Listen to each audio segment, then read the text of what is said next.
कहानी को पूरा समझने के लिए कहानी के पिछले सभी भागों को ज़रूर देखें। उसका लिंक मैं आप लोगों को डिस्क्रिप्शन बॉक्स में दे दूंगी और साथ में कमेंट बॉक्स में पिन भी कर दूंगी, तो आप वहां से भी जाकर देख सकते हैं।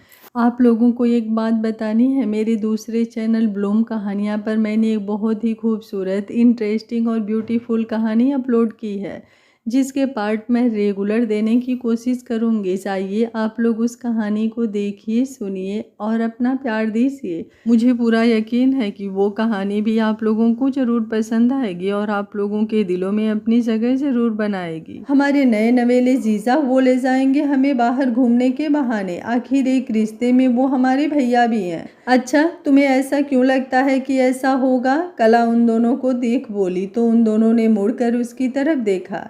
नहीं नहीं नहीं, मैं ऐसा कुछ नहीं करूँगी। दीदी प्लीज़ प्लीज़ प्लीज़, आपको स्नेह की कसम, इला झट से बोली तो कला ने उसे खा जाने वाली नज़रों से घूरा। थोड़ी देर बाद वो बैठक के पास वाले कमरे में थे जहां आज नवीन रुका हुआ था। आप सबको कोई काम था? नॉर्मली शर्ट और पैंट पहने, प्यारी सी शक्ल पर हल्का सा फ्रेम का चश्मा लगाए हुए नवीन बेहद धीरे से बोले तो इला और चुन्नू बेहोश होते हुए बचे। दीदी फटेबाज की तरह मत बोलना आप। नहीं, मगर ये वाकई कोयल कंठी हैं, चुनमुन मुंह में बोलता हुआ कला से बोला तो भूखी शेरनी की तरह कला उसकी तरफ मुड़ी। एक बात तो है, मेरा जीजा स्टॉक बेहद शानदार है, एक से एक आइटम है मेरे जीजा। इला भी आगे बोली। आप लोग कुछ कहने आए हैं? वो कला को देखते हुए उन सबको आपस में खुसुर फुसुर करते देख बोले तो इला ने कला को कोहनी मारी। हाँ, आप बाहर चलेंगे हमारे साथ? अगर हाँ है आपकी तो आप पापा से बोल दीजिए प्लीज़, बाकी आगे के रीज़न हम आपको रास्ते में बता देंगे। कला एकदम सीधे बोली तो नवीन का मुंह कुछ ना समझने की स्टाइल का हुआ। दीदी निबंध नहीं पढ़ना है, इला धीरे से बोली। मुझे जैसा आता है मैंने किया, ज़्यादा है तो खुद ही कर लो। ओके जीजा जी, वो कला की तरफ देखते हुए नवीन की तरफ मुड़कर बोली तो नवीन कुछ झेर से गए। स्नेह दीदी इन मेल वर्जन, वाह, चुन्नू ने देख बोला। अब शादी से पहले एक बार तो आपको अकेले में कला दीदी से मिलना बनता है, तो वो डेट मैं अरेंज करती हूँ। बाहर चलिए, कॉफ़ी पीजिए, हाथ पकड़िए, भुट्टे खाइए, मतलब कुछ भी करिए, बस हमें साथ में लाद लीजिए। और एक बात आपको मैं बताना भूल ही गई, मेरे एक दूसरे जीजा लापता हो गए हैं, उन्हें ढूंढने में हमारी मदद करिए। क्या? तो आप लोग उन्हें ढूंढेंगे? घर वालों को बताइए, पुलिस को खबर करिए, विभा के यहाँ वाले ना। नवीन तुरंत शर्माना छोड़ फिक्र से बोले। शांत जीजाजी शांत, वो नहीं, वो जो हैं और कैसे हैं क्या हैं वो सब कला दीदी अपनी सुंदर आवाज़ में आपको रास्ते में बताएंगे। आपके पास गाड़ी है ना जीजू जो बाहर खड़ी है? हाँ, तो चलिए देर नहीं करते हैं, आप हिटलर रूम जाइए, हम बाहर आपका इंतज़ार करते हैं। ये ज़रूरी है क्या? और हिटलर कौन? ताऊ जी, प्यार से हम उन्हें हिटलर बुलाते हैं, बिना उनके जाने। हाँ, आप अपनी प्यारी साली और घरवाली के लिए इतना कर सकते हैं। वो ऐसे बोली कि बेचारे गुड्डू जी तुरंत पिघल गए और स्नेह और कला को तो 1000 वाट का झटका लगा। ये बहुत खतरनाक है स्नेह, बच के रहना, वरना हमको बेच के एक दिन समोसे खा लेगी। पर स्नेह खामोश रही। अभी के लिए उसका दिमाग मोह में लगा हुआ था कि वो कहाँ हो सकता है, कुछ गलत वो कर नहीं सकता, इतना उसे भरोसा है। पर परेशान तो वो है, उसकी सुनता भी नहीं है। उसकी सुनता भी नहीं है। और ऐसा भी नहीं कि उसे भूला हुआ हो, वो जानती थी वो उसके बिना नहीं रह सकता, पर अभी के लिए उसका गुस्सा उसका दिमाग बंद किए हुए था। तो योजना सफल रही। गाड़ी में पूरी पलटन और ड्राइविंग सीट पर गुड्डू जी। अब समझदार होने का यही तो एक फ़ायदा है, अक्सर घर के बड़े आप पर विश्वास करते हैं, पर यह विश्वास गुड्डू जी को बड़ा हैरान करने वाला तब लगा जब पूरी स्टोरी कला और सबके द्वारा उन्हें बताई गई। पहले तो वो हैरान हुए, पर फिर हल्का सा मुस्कुरा उठे।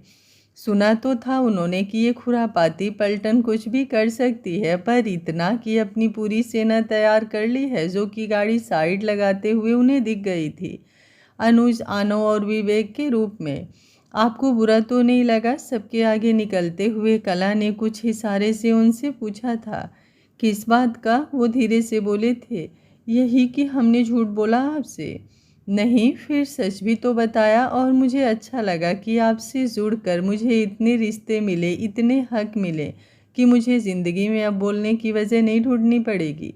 आप मुझे बहुत पहले से ही पसंद थी और अब आपका परिवार भी मुझे कबूल है।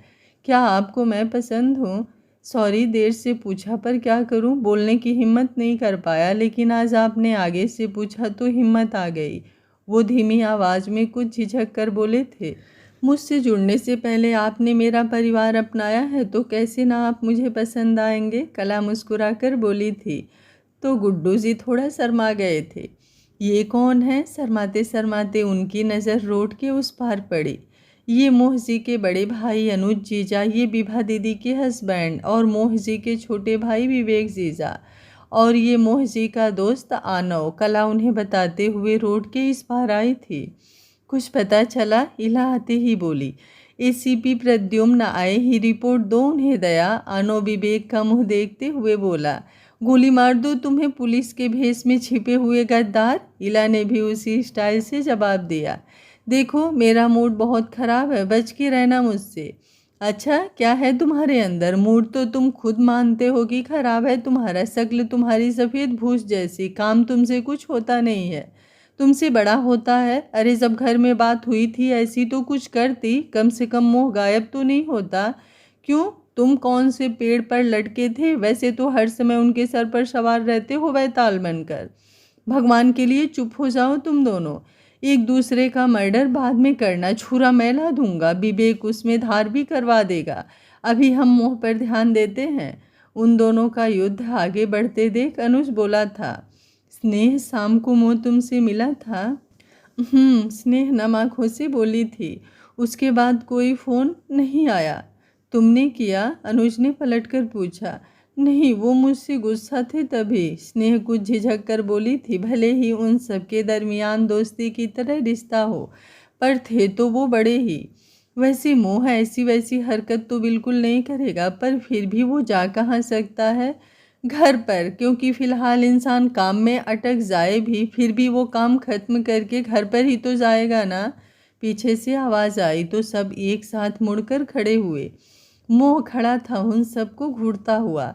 घर पर किसने बताया कि मैं कहीं भाग गया हूँ? उसने उनके कुछ बोलने से पहले ही सवाल दागा। भागना? अरे हमने ये थोड़ी ना कहा, हमने सिर्फ कहा कि तुम कहीं गए हो घूमने, तो हम भी घूम आते हैं। अनुज एकदम बेकार बात बनाकर बोला। विवेक तुम कुछ कहना चाहोगे? मोह अनुज की बात सुनकर बोला। नहीं भाई, मैंने तो कुछ बोला ही नहीं, मैं तो जानता हूँ आप कहीं नहीं जा सकते। चुन्नू गाड़ी से मेरा फ़ोन लेकर आओ। मोह चुनमुन को देखकर बोला। ओके जीजू, बोलता वो भागकर गाड़ी की तरफ गया और फ़ोन आते ही रिकॉर्डिंग ऑन हुई, जिसमें वो विनीता की ज़बानी साफ साफ रिकॉर्ड करके लाया था कि ये तीनों महान आत्माएं घर पर कितने जतन से सबके दिमागों में क्या क्या फिट करके आए थे। मेरी बीवी नहीं है ये, मेरी पुराने जन्म की दुश्मन है जो मेरी छाती पर इस जन्म में बैठी है। अनुज खुद से बोला था। भाई, मैंने अनुज भाई के भड़काने पर ऐसा कहा। इन्होंने कहा कि घर वाले आपकी शादी फिक्स नहीं कर पाए तो आप कहीं पिए पड़े होंगे। विवेक पूरी पोल पट्टी खोल बोला तो अनुज ने उसे घूरा। इन लोगों को ही क्यों बुलाया? रिक्शे पर बैठकर अनाउंसमेंट करवा देते मेरी कि मैं हिमालय चला गया हूँ। वो स्नेह और बाकी सब पर सरसरी निगाह डालकर बोला। अरे ये तुम्हें ढूंढने नहीं आए, ये जो चश्मे वाले भाई साहब हैं ना, क्या नाम है आपका भाई साहब? अनुज रोने वाली शक्ल एक साथ नवीन से बोला। तो नवीन जो अभी उन सब का ये प्रोग्राम देखकर एंटरटेन हो रहे थे, उन्होंने अपना नाम बताया। हाँ नवीन, इनकी ना कला जी से शादी होने वाली है, तो ये कला और बाकी सबको घुमाने लाए हैं। हम तो धोखे से मिल गए इन्हें, अनुज बोला। तो स्नेह के साथ बाकी सब ने भी उसे आंखें फाड़ कर देखा। बाय नवीन जी, हम चलते हैं, मिलकर अच्छा लगा। बोलते हुए वो जल्दी से आंखों ही आंखों में स्नेह से मिन्नतें करके साइड से निकल लिए। अब बचे त्रिवेदी सैनिक। तो इला और चुन्नू साइड होकर कुछ दूर में लगे आइसक्रीम के ठेले पर सरक लिए और नवीन और कला आगे बढ़ की तरफ चले गए। अब बची सिर्फ स्नेह। अगर जाती तो वो कच्चा खा जाता उसे, और खड़ी है तो भी उसे तो झेलना ही है उसे। कहाँ गए थे आप? झूठ बोल रहे हैं ना सबसे कि काम से गए थे? वो धीरे से उसके पीछे आई थी। वो शाम वाले कपड़ों में ही था। आंखों की सुर्खी सिर्फ गुस्से की नहीं, किसी और बात की भी गवाही दे रही थी। जब जानती हो तो पूछा मत करो। मोह बिना उसकी तरफ मुड़े बोला था। और तुम्हें क्या, नाच लो घर में और यहाँ रोड पर। फ़ोन तो तुम लगा नहीं पाती हो मुझे, क्योंकि फ़ोन भी तुम्हारा कहीं घूमने गया होगा। वो नाराज़गी से बोला था। गुस्सा क्यों हो रहे हो इतना, कुछ खाया है आपने? स्नेह प्यार से बोली थी। पता तो होगा नहीं तुम्हें कि मैं क्यों गुस्सा हूँ। याद नहीं, कहा था तुमने कि जाओ जाकर मर जाओ, तुम्हें मेरी कसम, तो मरने वाले खाना नहीं खाते।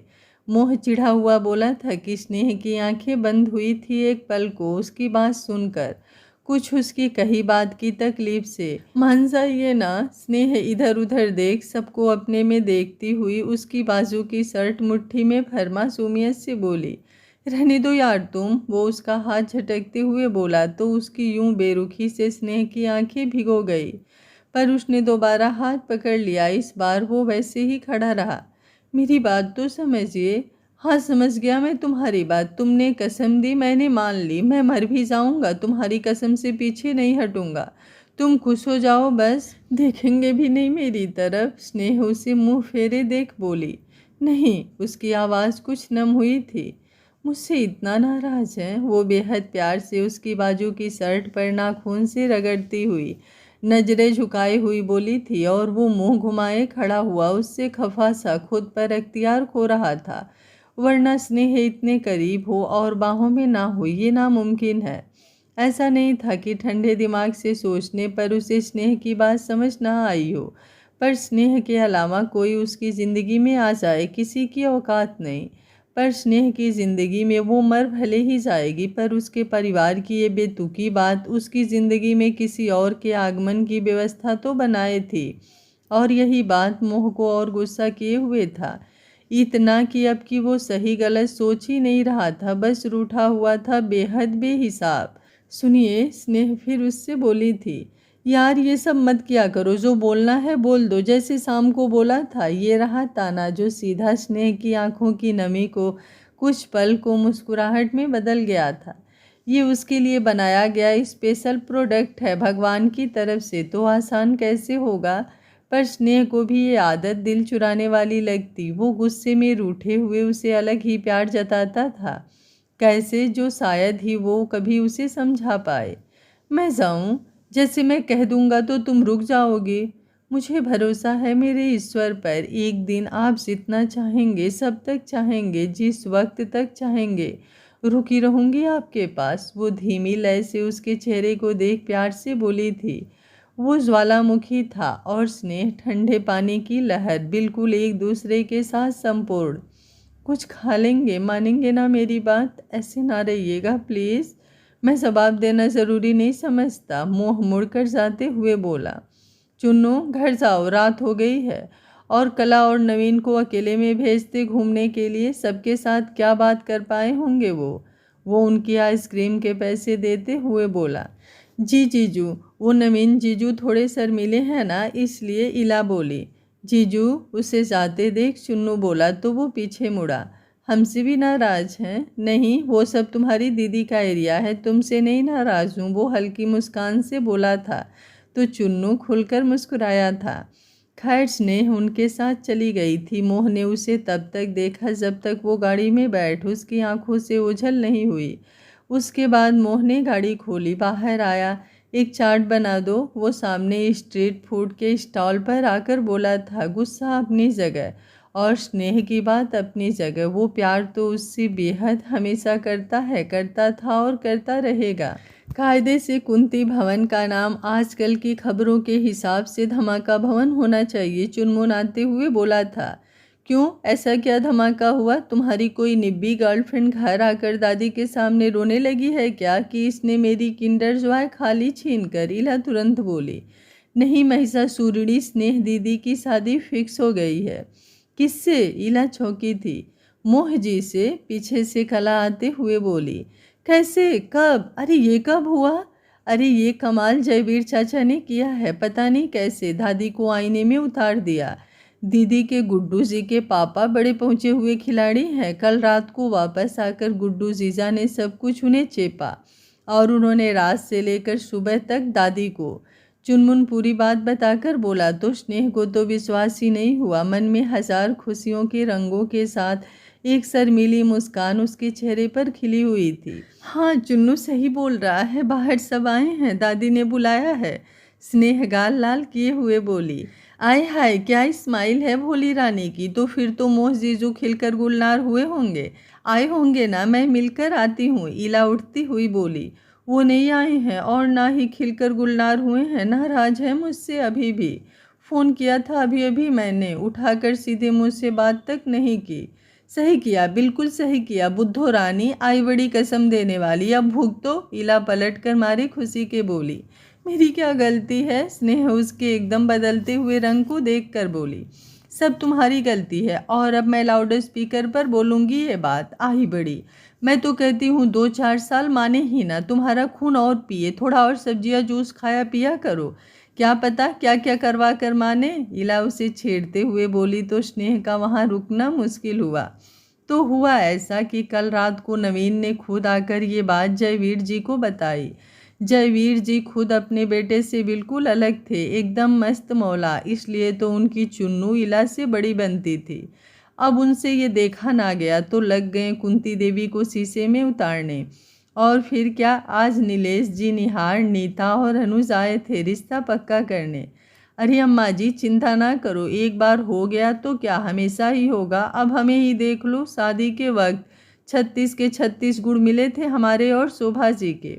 पंडित जी ने साफ कहा पूरी जिंदगी साथ रहेंगे आप दोनों, पर देखो नवीन की माँ हमें छोड़कर स्वर्ग के मजे लूटने चली गई अकेले ही। जयवीर कुछ यूं बोले कि उनका जिंदा दिली पर सब मुस्कुरा उठे। ठीक है, जैसा आप लोगों का मन करे, दीनानाथ को वैसे भी आपका परिवार पसंद है, और कल से देख रही हूँ बैजूनाथ और सुनीता भी हमें इशारे दे रहे हैं। वो तिरछी नज़र से स्नेह के मम्मी पापा को देख बोली। तो ठीक है, भगवान का नाम लेकर समधी जी, हम आपको अपनी एक और पोती को देते हैं, मन का डर हटाकर। वो बोली तो बैठक में खुशी की लहर दौड़ गई। कहते हैं ना, जिंदगी में किसी का आना, किसी बात का होना, सब किसी जरिए का ही गवाह है। वही स्नेह के साथ हुआ। गलत नहीं थी वो, उसका धैर्य इस कदर गहरा था कि इतनी जल्दी जीत गया। किसी बात को जिद और जल्दबाजी से मनवाने से बेहतर है उसे समय देना, क्योंकि समय से बलवान कोई नहीं। उसके बाद खुशी खुशी खाने पीने का दौर चला। पिछली बार की हर कसर पूरी हुई, बस स्नेह ही उदास हुई कुछ। उसके दिल का मोह नाराज था उससे, अब भी सिर्फ इसलिए क्योंकि कहीं ना कहीं वो जानती थी कि एक गलती उससे हुई है, परिवार के लिए मोह को उसे छोड़ने का अंदेशा देने की, जो अब तक उसका गुस्सा बनाए हुए था। सब खुश थे, सुनीता, राधा, सरिता, उसकी भाई भाभियाँ। इसी खुशी में आज रात विवेक, विभा, अनुज, विनीता और आनो सबका आगमन तय हुआ था खाने पर। अब कल नवीन जी भी अपने मकान में चले जाएंगे तो एक पार्टी तो बनती है, जिसकी तैयारी चुन्नू सामान लाकर और इला लिस्ट बनाकर और कला स्नैक्स तैयार करके कर रही थी। स्नेह भी खाने की तैयारी में हेल्प कर रही थी। इसी बीच स्नेह निकल कर छत पर जाकर मोह का फ़ोन लगाया। हेलो, उधर से आवाज़ आई। क्या कर रहे हैं? जिंदा हूँ, उसी टोन में बोला। अभी भी नाराज़ हैं मुझसे? अब तो मान जाइए, शाम को सब घर पर आ रहे हैं। आपने मना कर दिया, विभा दीदी बता रही थी। नहीं आना मुझे, क्या पता कोई बात ऐसी मैं कर दूं, फिर तुम कहोगी कि मेरी कसम, ऐसा मत करना। वो रूठा हुआ बोला ज़रूर था, पर उसकी आवाज़ में सुकून था। मुझसे मिलने का मन नहीं करता आपका? वो कुछ बुझे मन से बोली थी। जैसे कि तुम्हें कुछ पता तो है नहीं, शामिल कर दो मुझे तुम उन्हीं पतियों में अभी से, जिन्हें एक वक्त के बाद ही दिलचस्पी नहीं रहती। मैंने ऐसा तो नहीं कहा। स्नेह उस बात का मतलब अच्छे से समझ हल्के से मुस्कुरा कर बोली थी। ताना मारते हुए और भी प्यारा लगता था उसे मोह। नहीं, तुम्हें मैं हल्के में नहीं ले सकता ना, कुछ भी बोल सकती हो ना तुम। मैं तो लुब्बू हूँ ना, क्या पता कब उठाकर नचाकर गेट के बाहर कर दो, ये बोल कर कि दादी को मेरा मुंह पसंद नहीं है। वो कुछ यूं बोला कि स्नेह को मुस्कान हंसी में बदलने को हुई, पर अभी के लिए उसने हंसने का प्रोग्राम कैंसिल किया, वरना उसके ज्वाला बने प्रियतम ज्वालामुखी बन जाते। कब तक नाराज रहेंगे? वो बेहद प्यार से बोली थी। अब नाराज ही रहूँगा। मिलेंगे नहीं मुझसे? कहो तो ना मिलूं, ये भी आराम हो जाएगी तुम्हें। वो बोला तो स्नेह को बड़ा प्यार आया उस पर। आज नहीं आएंगे? वो शर्माती हुई बोली थी। नहीं, मैं आज जा रहा हूँ, 1 घंटे बाद मॉल रोड पर, वहाँ मुझे कुछ काम है, देर हो जाएगी। वो बोला तो स्नेह समझ गई कि वो क्या कहना चाहता है। अब आज के दिन वो उसे और नाराज़ नहीं कर सकती थी। मैं कहाँ मिलूँ आपको? अपने घर की मोड़ पर, वो तुरंत बोला तो स्नेह फ़ोन रखकर धीमे से हंस पड़ी थी। अच्छे से जानती थी वो उसे ऐसे नहीं मानेगा और ना इतनी जल्दी मानेगा। कुछ गलती तो थी उसकी, पर अभी उसके रूठने का अलग ही स्नेह को स्नेह मिल रहा था। मुँह रूठ कर भी ऐसे इश्क जता रहा था स्नेह को कि वो उस पर हारती जा रही थी। एक बार स्नेह उसे मना ले बस, फिर कभी इतना नाराज उसे कभी नहीं होने देगी कि वो नजरें फेर ले, उसे छुए ना। क्योंकि उस वक्त की उतरती हुई वो रंगत स्नेह को बहुत प्यारी लगती थी, जब वो पिघल जाता था उसके आगोश में और धीमे से बोलता था, स्नेह आई लव यू। यूं ही वो बातें सोच सोच कर पलकें भीग गई थी उसकी। स्नेह जब नीचे आई थी तो देखा हाथ भर लंबी लिस्ट ईला पकड़े हुए थी। दादी पैसे लाओ, चुन्नू लिस्ट देखते हुए बोला। मेरे पास नहीं है। क्यों? ताई जी और चाचा और पापा जो अपनी कमाई से आपकी ये बटुआ भरा है, वो क्या इसी में से गायब हो जाते हैं? तुम्हारे जैसे हवा में उड़ाती तो इतना बड़ा घर, इतने जने का खर्चा ना चल पाता। आहा, क्या बात है, इसे कंजूसी कहते हैं बूढ़ा माता। कल बुआ को झट से 500 रुपये दिए थे। मुझे बीच में ना लाओ, सोमवती बुआ चिल्लाई। इनका हर बार घर जाना कैंसिल कैसे हो जाता है? पहले इन्हें निकालता हूँ, कल चली जाऊँगी, ढाल ले कलेजे में ठंडक। बिल्कुल सही, फिर मत आना 2-3 हज़ार साल। काहे नहीं, 1 हफ्ते बाद फिर आ जाऊँगी। कला और स्नेह की शादी है ना अगले महीने, अब की फूफा के साथ आऊँगी, सोमवती बुआ इठलाती हुई बोली। फूफा के साथ आऊँगी? कमर इतना ना मटका कर बोलो, मटक गई ना तो फूफा आएंगे ज़रूर, लेकिन दूसरी बुआ के साथ। चुनमुन उनकी नकल करके बोला। कीड़े पड़े तेरे मुंह में? नाना बुआ, कीड़े बिल्कुल ना पड़े, फिर फूफा की दूसरी शादी में गुलाब जामुन कैसे खाएगा ये? ईला बोली तो चुन्नू ने उसे ताली दी। नाक कटवाओगी तुम, देख लेना पूरे घर की एक दिन इसी चपान से। नाना बुआ, आपकी नाक बिल्कुल नहीं कटने दूंगी। वो आपकी जो तोले भर की नथुनिया है ना, वो भी मुझे चाहिए, वरना आपकी नाक कट गई और वो फूफा ने दूसरी बुआ को दे दी तो।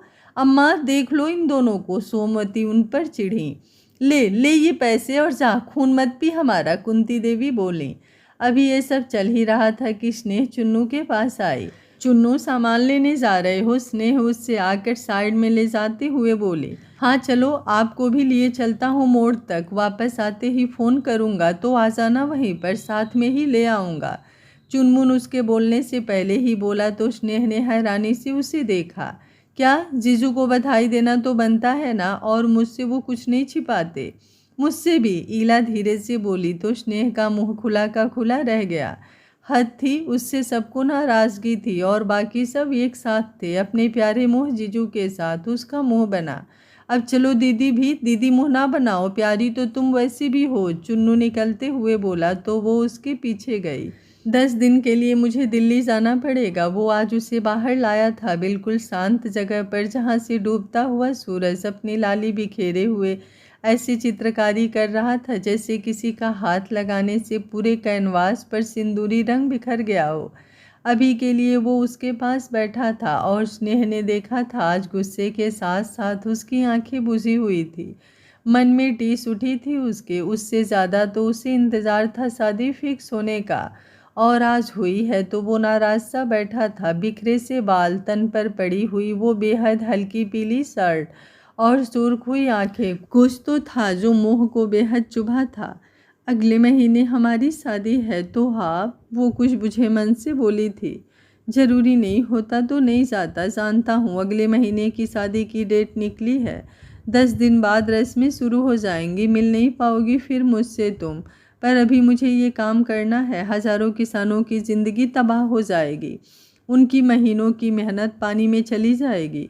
फ़ोन करूँगा। मोह वैसे ही उसके करीब बैठे हुए सामने देख बोला। नहीं, आप कर लीजिए काम, स्नेह उसकी बात सुनकर बोली थी। सुनिए, स्नेह उसे यूं देखकर कुछ देर बाद खामोशी तोड़कर बोली थी। मोह उसकी तरफ देखकर बोला। क्यों नाराज है मुझसे? आपने एक बार भी नहीं कहा कि स्नेह मैं बहुत खुश हूँ कि हमारी शादी तय हुई। गुस्सा भले ही कर लीजिए पर कुछ तो बोलिए। बोलते हुए उसकी आंखें भीग गई थी, जो देख मोह की आंखें तड़प से भर गई थी। नाराज हूँ और बहुत नाराज हूँ तुमसे, पर इसका मतलब ये नहीं कि तुम्हें पाने की खुशी मुझे नहीं है स्नेह। तुमसे तो मैं बहुत प्यार करता हूँ और ये तुम जानती हो। बस चुभा था मुझे तुम्हारा ये बोलना कि जो होगा वो हम मान लेंगे। समझता मैं भी हूँ कि तुम अपनी फैमिली का दिल नहीं दुखाना चाहती थी और ये बात बहुत अच्छी है। मैं चाहता भी नहीं कि तुम कुछ ऐसा करो। बस भूल तो इस बात को नहीं पा रहा हूँ कि तुमने वक्त तक नहीं लिया कुछ ये बोलने के लिए। डर नहीं लगा ना तुम्हें मुझे खोने का सोचकर स्नेह? दिल बांधा था तुमने कुछ भी ना करने की कसम देकर मेरा। मुझे नहीं पता दादी कैसे मानी, पर अगर नहीं मानती तो कभी सोचा है तुमने स्नेह? मोह उसे वैसे ही देखते हुए बोला था। और रोना बंद करो, जानती हो ना, और तकलीफ दे रही हो मुझे। नहीं, मैं रो नहीं रही हूँ। स्नेह उसकी बात सुन तुरंत आंखों में आए आंसुओं को पोंछ कर बोली। दिख रहा है। खाना खाया था आपने? स्नेह बात बदलती हुई बोली। गलती उसकी थी और वो ये मानती थी, पर अपनी हिम्मत और उसकी आंखों में बसे अपने लिए प्यार को देख वो जानती थी कि मना लेगी वो उसे। दिल्ली कब जा रहे हैं? आज रात को निकल जाऊंगा, वो उसे वैसे ही देखकर बोला। रोई सी वो हमेशा सुर्ख रहने वाली आंखें, नीला सूट, पोनी में बंधे हुए गूथे हुए बाल। मन किया उसका कि खींच कर आगोश में भर ले, पर अभी उसका दिल दुखा था उससे। अजीब था ना, उसी से शिकायत थी और वही उसे चाहिए भी थी। इन दिनों भी अगर वो फ़ोन ना करे उसे तो वो बेचैन सा होने लगता था। जब दिल लगी ना होकर कोई एहसास प्रेम बन जाता है तो उसमें इंसान नाराज़ होकर भी ज़्यादा बेरुखी दिखा नहीं पाता, क्योंकि हारते हैं हम अपने बेहद प्रेम से। वरना आजकल लोग आपकी गलतियों से नाराज़गी को हथियार बनाकर रिश्ता तोड़ देते हैं। कभी यूं हो तो समझ जाना, गया वो आज है, पर उसका प्रेम बहुत पहले चला गया था आपके लिए। वो धीमे से मुस्कुराकर उससे बोली थी। मोह ने उसके ज़बरदस्ती रोना रोक कर आई मुस्कान को समझते हुए उसके हाथ में पकड़ा हुआ टिफ़िन पकड़ा था। क्या है इसमें? खीर, मैं किशमिश निकाल कर लाई हूँ। स्नेह उसके टिफ़िन खोलने से पहले ही बोली। मैं खिला दूँ? वो उसे दोबारा देकर बोला। आजकल अपना ध्यान नहीं रखते हैं ना आप? वो उसे खिलाते हुए बोली। रखता तो हूँ, बस काम ज़्यादा है आजकल। काम ज़्यादा है या मुझसे नाराज़गी ज़्यादा है? मुझसे कुछ मत पूछा करो तुम स्नेह, क्योंकि सब जानती हो तुम पहले से मेरे बारे में। अब खिला दो, चुन्नू का मिस्ड कॉल आया है, लेने आ गया है वो तुम्हें। मोह बोला तो स्नेह ने हामी भरते हुए सर हिला दिया और जल्दी से उसे खिलाने लगी। सुनिए, वो गाड़ी में आकर गाड़ी स्टार्ट करने ही वाला था कि स्नेह बोली तो मोह ने उसे देखा। ना जाने क्या बोलने वाली थी कि उसका चेहरा एकदम लाल हुआ था। शर्म से दुपट्टा मोड़ते हुए वो धीमे से नज़र झुकाए मोह के सीने से लग गई थी। जल्दी आइएगा, मैं इंतज़ार करूंगी कि कब आप मुझे लेने आएंगे। बोलती हुई स्नेह उसकी शर्ट अपनी मुट्ठी में भर चुकी थी और मोह का खुद पर इख्तियार छूटा था। उसने एक हाथ से उसके बालों को पकड़ उसका चेहरा सामने किया और दूसरे से उसे बेहद करीब। स्नेह की पलकें बंद हुई। वो पूरे हक से उसके अधरों को खुद में समेट चुका था। बढ़ती हुई उसकी सांसें बंद हुई। पलकें, और वो उसका उतावलापन, उसकी नाराज़गी था या फिर उससे इतने दिन तक दूर रहने की बेचैनी। जो भी था, स्नेह ने खुद को उसमें शामिल कर दिया था। उसका दुपट्टा सरक कर सीट पर फिसल गया था। उसने उसे और कस कर खींच कर उंगलियों से उसके कंधे से सूट को नीचे किया। वैसे ही स्नेह के जिस्म में एक कपकपी दौड़ गई। मुट्ठी उसकी पीठ की शर्ट पर कस गई थी। पलके फिसलते हुए उसके होठों के स्पर्श जो उसके कंधे पर था उसे महसूस कर कस कर भींच गई थी। भावनाओं में मोह ने जैसे ही कंधे से नीचे होठ बढ़ाए, स्नेह बिल्कुल ठंडी सी पड़ गई। जो महसूस होते ही मोह की पलकें एकदम खुल गई। वो झटके से उससे अलग हुआ। बढ़ी हुई सांसों को 2 मिनट गाड़ी की सीट से टिक कर नॉर्मल किया, फिर नाराज़गी से स्नेह की तरफ देखा। सब उल्टे सीधे काम किया करो। जहाँ नहीं बोलना है वहाँ बोल लो और जहाँ बोलना है वहाँ चुप हो जाओ। वो दुपट्टा उठाकर उसे उसके कंधे पर डाल स्नेह के बालों को संभाल कर बोला। स्नेह का मुंह बिल्कुल लाल हो चुका था और इस बार होठों पर उसकी निशानी बिल्कुल छलछला आई थी, जिसकी जलन से स्नेह की पलकें भीग गई थी। आप और नाराज हो जाते। स्नेह लाज में सिमटी हुई नज़र झुकाकर बोली, तुम्हें उठाकर घर ले जाऊं अभी के अभी, तभी यही कहोगी मोह चिढ़ा था। आप ऐसा थोड़ी ना करेंगे। चुप रहो तुम, वैसे भी मेरा दिमाग कुछ ज़्यादा अच्छा नहीं है तुमसे। अभी जानती हो कहाँ तक जाता मैं अगर नहीं रुकता। स्नेह नाराज़गी इस बात की नहीं है कि तुम पास नहीं आती, इस बात की है कि तुम पास आने के रास्ते बंद कर रही थी। वो नाराज़गी से बोला तो स्नेह को ना जाने क्यों मुस्कुराहट आ गई। हंस क्यों रही हो? मैंने थोड़ी ना कहा था ये करिए, करते खुद हैं और फिर मुझे सुनाते भी हैं। वो धीरे धीरे नज़र झुकाकर बोली थी। जानती थी ये जवाब है उसके लिए जिस पर वो उसे खा जाने वाली नज़रों से घूरेगा। खुद को ऐसे आकर मेरे सामने रख दोगी तो क्या लगता है तुम्हें अचार डालूंगा मैं तुम्हारा? वो एकदम से बोला था। स्नेह ने बड़ी बड़ी आंखों से उसे देखा था, पर वो हमेशा की तरह नज़रें फेरे बोल रहा था। आजकल वो उसे कम देखा करता था, जिसे स्नेह उसकी बेरुखी समझती थी। पर मोह जानता था उसकी आंखें उसे बांध लेती हैं, वो उससे नाराज़ हो ही नहीं पाएगा उससे अगर वो ऐसे देख लेगी। दर्द हो रहा है, वो वैसे ही बोला। अपनी फिक्र वो छिपा भी नहीं पाया था। नहीं, स्नेह उसी प्यार से बोली थी। वो अब जताना चाहती थी उसे कि हाँ, उसे भी डर लगा था मोह को खोने का, कि हाँ, उसे उसकी नाराज़गी का भी फर्क पड़ता है, क्योंकि मोह उसकी सांसों जैसा है। जिस्म तो अब मात्र जरिया है, वो तो उसकी रूह में समाया हुआ था। उसने उसे देखते हुए पलकें झुकाकर मंदिर में बजती हुई शाम की आरती की घंटियों की आवाज़ सुनकर भगवान से प्रार्थना की थी कि यूं ही जब भी पलकें बंद हो, एक पल के लिए या हमेशा के लिए, सामने बैठा उसकी ज़िंदगी सा ये शख्स ऐसे ही उसके सामने रहे आखिरी सांस तक। अपना ध्यान रखिएगा। अकेले जाएंगे? नहीं, आना जाएगा। रस्में शुरू होने तक आ जाइएगा। स्नेह बोली ही थी और वो चिढ़ा था। तुम ना मुझे बताओ मुझे कब आना है? तुम्हारे हिसाब से तुम इस शादी के लिए कुछ नहीं बोल सकती, क्योंकि फ़िलहाल ये शादी घर वालों के हिसाब से होगी, क्योंकि तुमने मुझे तो ऑप्शन दे दिया था ना कि घर वाले जो करेंगे वही होगा, तो अब वही करो तुम। इसलिए आज मैं तुम्हारे घर नहीं आया जा रहा हूँ, फ़ोन मत करना मुझे तुम। वो कुछ यूं तल्ख हुआ कि अब की स्नेह तकलीफ से रो पड़ी थी और उसने भी सामने से आते हुए चुनमुन को देख आंखों पर स्पेक्टक्स चढ़ाए थे। शायद उससे यूं सख्त होना मोह की आंखें भी नम कर गया था। हेलो जीजू, क्या लग रहे हैं? चुनमुन आते ही उसके गले लग पड़ा था। कहाँ थे तुम? वो उसके बाल बिगाड़ कर बोला।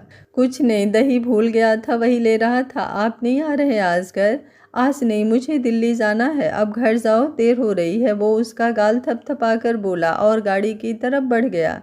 उसे जाते हुए स्नेह देखती रही। आज वो उसकी जान लिए जा रहा था। चुनमुन और स्नेह जब घर आए तो घर में बेहद हलचल थी। सब आ चुके थे। आनो भी आया था थोड़ी देर के लिए।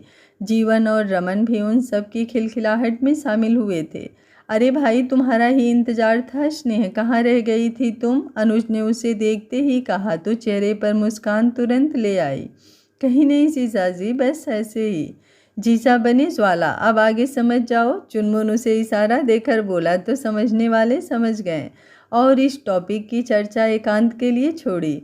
अब बस बातें ही करनी है क्या? कुछ खिलाओ पिलाओ सबको। ज्योति जीवन सबको शांत कर बोला। अरे क्यों नहीं, सब तैयार है, अभी नाश्ता लगवाती हूँ। आप दादी और बुआ को भी बुला लीजिए। मैं देखती हूँ, आज रायता इला बना रही है, देखूँ क्या बना रही है।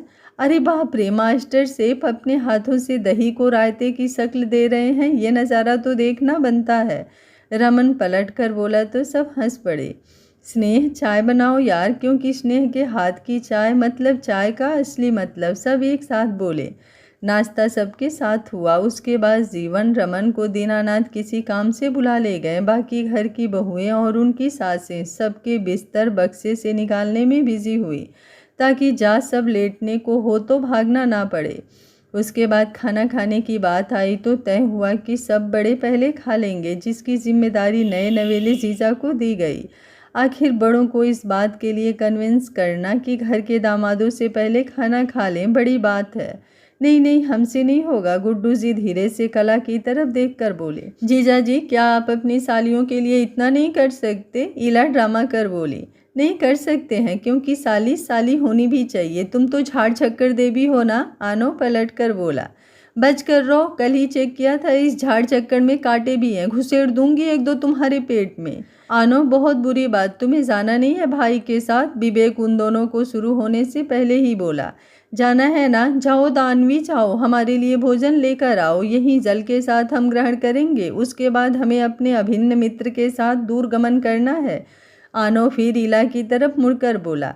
अब ईला आनो को यूं छोड़ दे, ऐसा हो तो नहीं सकता। तो ईला का जवाब जानने के लिए देखिए कल का भाग। आज का पार्ट आप लोगों को कैसा लगा? कमेंट करने में कंजूसी बिल्कुल मत किया करो। इतनी व्यस्तता के बावजूद भी पार्ट दे रही हूँ तो एक कमेंट और लाइक की हकदार तो हूँ ही। बाकी आप लोगों की जैसी मर्जी, आप लोग मेरे परिवार हैं। बार बार आप लोगों से कहना भी अच्छा नहीं लगता कि लाइक करो, कमेंट करो। अगर आप लोगों को मेरे द्वारा लाई गई कहानियाँ अच्छी लगती हैं तो वीडियो को एक लाइक ज़रूर किया करें और कमेंट बॉक्स में अपनी राय भी दिया करें। आपका कमेंट हमारा हौसला बढ़ाते हैं। Thank you for watching. मिलते हैं कहानी के अगले भाग में। तब तक स्वस्थ रहिए, मस्त रहिए, अपना ख्याल रखते रहिए।